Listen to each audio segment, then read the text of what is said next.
السلام عليكم، ازيكم عاملين ايه؟ يا رب تكونوا بخير واحسن حال. وحشتوني جدا جدا من اخر فيديو. طولت عليكم شويه بس بصور، بس مش عارفه انزل، مش عارفه طاقه صفر. فان شاء الله نحاول نشحن ونجدد طاقه ونبقى الدنيا تمام، تبقى ايه كده تظبط. بدأت الفيديو معاكم وانا آه كنت في السجل المدني بتاع مخلص ورق. وبعد كده رجعت على البيت، كتبنا الواجب. بس طبعا المشوار ما كانش هين صراحه. جبنا مواصلات ونزلنا وتمشينا، ودي وقفت ودي عطلت وده ما بيقضيش مصلحه، ويلا الحمد لله بسيطه الحمد لله. كل شيء بيعدي. بس في حاجات كده بتشوفيها وانت معديه ما بتمشيش من دماغك، تبقى صعبه ان انت تنسيها. فصلى على بكتير وحد الله، وخليكي راضيه بقضاء ربنا ايا كان يكن، وخليكي عارفه ان انت احسن من غيرك ايا كان وضعك. طول ما انت في بيتك وسط ولادك، لو مش معاكي اولاد انتي برضو احسن من غيرك. والله في ناس معاها اولاد وبيتمنوا زوالها من كتر ما هم تعبانين في الدنيا. الحمد لله على كل حال. ربنا يديم علينا صحه ويديم علينا الستر ويستر على اخواتنا في كل مكان في العالم يا رب. انا بعد ما رجعت من المشوار اللي انا كنت فيه، كنت انا واختي، بس اختي كانت تعبانه وفاصله خالص. عارفين لما تلاقي ان هو اللي بيشجعك ناقص، يعني فاصل شاحن، وبتحاولي تقوميه زي الشاحن كده، بتحاولي تشحنيه عشان تفرفش كده وتفك وتقوم وكده. لا، ما كنتش عارفه، فكان الموضوع صعب شويتين تلاتة. فالحمد لله اليوم عدى على خير. رجعنا على البيت لقينا العيال جت وكتبنا الواجب معاهم. بعد كده مامتي اخواتي حضروا لنا اكل، اتغدينا، او بمعنى صح فطرنا لان احنا مكناش فطرنا. وبعد كده كل واحده راحت على بيتها، وانا اول حاجه عملتها العيال دخلوا يغيروا هدومهم وانا غيرت، ودخلت على طول على المطبخ. كان عندي مواعين كتيره لان الليله قبلها كنت مكسله، وكان صالح بيزن. ففضلت قعدت معاه شويه ونمت متاخر، وانا كان عندي كمان مشوار هصحى له بدري. فقلت لا، انا محتاجه ان انا انام ساعتين علشان اقدر اكمل، لان اليوم بكره هيكون طويل ان شاء الله. دخلت زي ما بقولك على المواعين، عملتها. المواعين ما بتخلصش، مفيش حاجه بتخلص. كل حاجه بسيطه، بس فكره ان يبقى عندك كركبه مش هتخلص. فانت ما تجيش على نفسك، عندك وقت ترتاحي فيه، اخطفي الساعتين دول راحه. المواعين هتتعمل والغسيل هيتغسل وهيتطبق والشقه هتتمسح وهتتروق، وكل دنيتك هتتظبط وتبقى تمام. بس انت متقلقيش، وحبي نفسك وحبي بيتك وحبي تفاصيلك وحبي الكركبه. لان انت لو مش بصحتكم وبتاكلوا وبتشربوا كل حاجه تمام، يبقى مش هيكون في مواعين، مش هيكون في غسيل، هيكون البيت كأنه مفيهوش حد. ودي حاجة محدش فينا يتمناها، أي ست. أنا بشوف ستات بتدعي على البيوت وعلى الشغل بتاع البيت وحاجات كده. لا، ما تتبطريش، لأن البطران عيشته قطران، هيتعب وهيتعب قوي. الحمد لله على كل حال. ما تنسوش اللايك والاشتراك، وكمان تصلي على النبي كتير كتير كتير في التعليقات، وترن الجرس عشان يوصلك مني كل جديد. شجعوني عشان نستمر. ما تنسوش تتابعوني في المكان التاني، هسيب لكم اللينك بتاعه في صندوق الوصف. صلي على النبي كتير وحد الله، وربنا يكرمنا ويهدينا ويصلح حالنا واحوالنا يا يا رب، صغننين. امين. ماشي. من الحاجات اللي متضايقه منها بسبب يوم ما كنت في السجل المدني، المكان بعيد ما بروحوش كتير. فلما رحت المرة دي شفت واحدة قاعدة جنب كشك، كانت قاعدة ومعاها بنوتة بتحاول تستر نفسها عشان كانت بترضعها. بنوتة صغيرة يعني تيجي أقل من السنة تقريبا، 9 شهور كده، حاجة كده في الرينج ده. فكان في حد هي كانت مدية الشارع ظهرها ومدية وشها للحيطة، وكانت مغطية نفسها. كان في وشها علامات جروح كبيرة مش هينة. كانت لابسة لبس كتير، المكان حواليها ما كانش انضف حاجة. كان في واحد مستفز، كلمة مستفز ما توصفوش.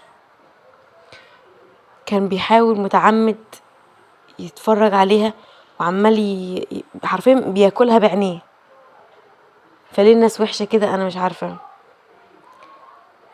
عشان الشهادة تتقال برضو الحق يوصل لاصحابه. كان في ناس كتيرة بتعدي، بس كان في ناس اساسا ما بتبصش عليها.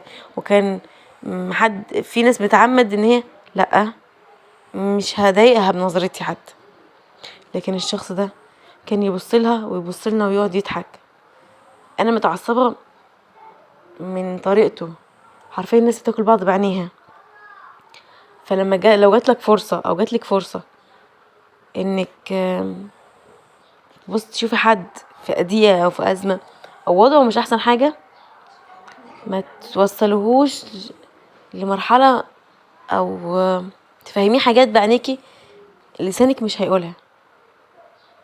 اسئله كتير بتكون عن طريق العين تدي احاسيس وحشه قوي للشخص اللي انت بتبصي عليه.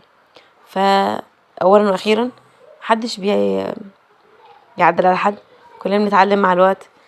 بس الرحماء يرحمهم الله. والله انا متضايقه على البنوته اللي كانت معاها، وقولي ربنا يسترها عليها وعلى بنتها. الله اعلم ايه اللي وصلها للحاله دي او المرحله دي. محدش معصوم، ممكن كلنا بدون استثناء نبقى زيها او ألعن منها او حاجات كتير. الدنيا مش مضمونه.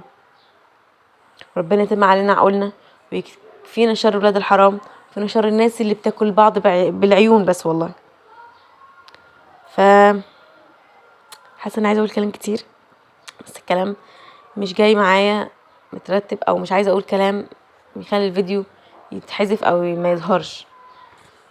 تمام، صلوا على النبي كتير، وحد الله. انا زعلانه لان انا ما ساعدتهاش باي حاجه باي طريقه. انا ركزت مع الشخص اللي كنت كان بيبص عليها. كانت حاجات جوايا بتتخانق، حاجه تقول لي قولي له خليك في حالك ما تبصش عليها، وحاجه تانية تقول لي لا ملناش دعوه. والدنيا كانت زحمه قوي. فلا، لو جاتك فرصه تساعد حد ساعده بكلمه حلوه، بمساعده ماديه، بمساعده معنويه، بطبطبه، باي حاجه. بس خليك دايما حاطط حدود، خليكي حاطه حدود ما بينك ما بين اي حد في الدنيا، علشان ما ترجعيش تندمي ان انتي العاطفه الزياده خليتك تخسري كل حاجه. صلي على النبي وحيد الله. ما تنسوش تقولوا لي في الكومنتات لو انتوا كنتوا مكاني كنتوا عملتوا ايه مع الشخص المستفز اللي حرفيا مش عارفه والله اقول ايه عليه، بس ما فيش كلام يوصفه.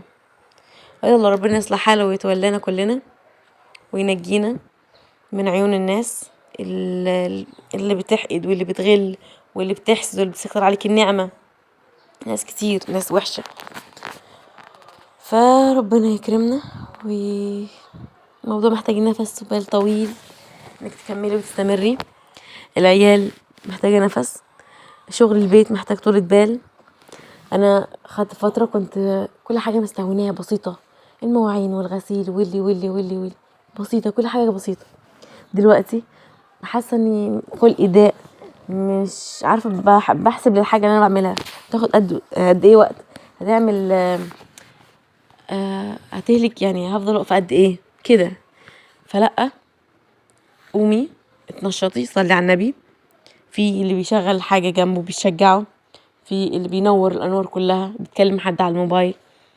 لا، الحاجات دي كلها بتفرق معانا وبتجدد الموضوع. فاولا واخيرا احنا الدعم الاول لنفسنا. ما تستنيش حد يجي يطبطب ويدعم، لان محدش هيطبطب ولا هيدعم غير لما انتي تكوني الدعم الاول لنفسك. عشان محدش شايف انت فيك ايه. الناس شايفاكي بتضحكي، يا ده انت مبسوطه وكده، يا لهوي على السعاده اللي انت فيها. ما فيش حد زيك. حاولي تبسطي على نفسك، جهزي الحاجه قبلها بشويه، ارتاحي، عاملي نفسك معامله الشيفات. رتبي امورك. لو انت من الناس اللي بتهلك مواعين كتير وبتغسل المواعين مره واحده في الاخر، لا كده انت قاطمه الظهر والموضوع هيتعبك ويرهقك وحاجات كتير. انا من الناس اللي بتغسل اول باول. دي اتعلمت مامتي زمان، كانت تقول دايما الست النظيفه والبنت النظيفه مطبخها اول ما تخلص كده تطفي البوتاجاز تكون هي تمام، كل حاجه تمام، الحوض فاضي، الرخامه ممسوحه ومترتبه، الارض ممسوحه لو في ميه مطفشه من الحوض، كل حاجه مترتبه وتمام. فاولا واخيرا انتي قبطان بتاع بيتك، قبطان حياتك. فالطريقه اللي هتمشي بيها او هتكوني سبب. انتي كل حاجه. انا بشوف ناس تقولك ايه، ولادي هما كل حاجه.